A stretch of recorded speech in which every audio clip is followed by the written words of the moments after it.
Probably up to this sandbag right about here. Melody Grenz has a busy summer ahead.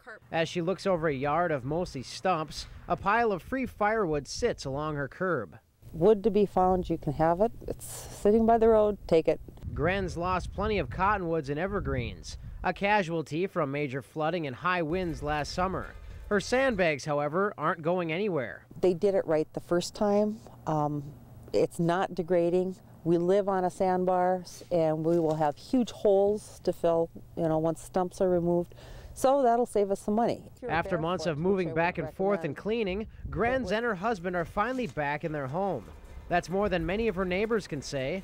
In Fox Island, several homes remain dark. Coming down here at night, it's an eerie situation down here. It feels different. It doesn't feel like you're coming back home. For now, Cal Bender tries not to think about that as he makes updates to his home of 21 years. He's also not thinking about the trees he lost or at what level Burleigh County will appraise his house for 2011. Kind of scared you more than anything else, I think, is you've lost, because obviously the insurances aren't what everybody thought or had hoped, probably. Bender says fortunately the house didn't suffer any damage, but he says he's surprised to not see more for sale signs up and down the neighborhood. I don't think anybody was in the back of their mind saying I'm going to jump ship. I think everybody was thinking, how can I save this thing before it gets worse? That's not to say Pat Koski didn't have a few sleepless nights over the summer.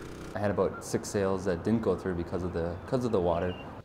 We ended up finding houses in different areas, which is good for the buyers, but for the sellers, they were kind of left high and dry saying, now what do we do, There is a silver lining for homeowners along the river. The high demand has kept the housing market healthy. We went out and inspected 700, 800 properties, and we made adjustments to the value based upon actual damage for that portion of the year. In this case, that's a 60% break on county taxes. But for homeowners like Grenz, who've already invested thousands into saving their property, that's little comfort.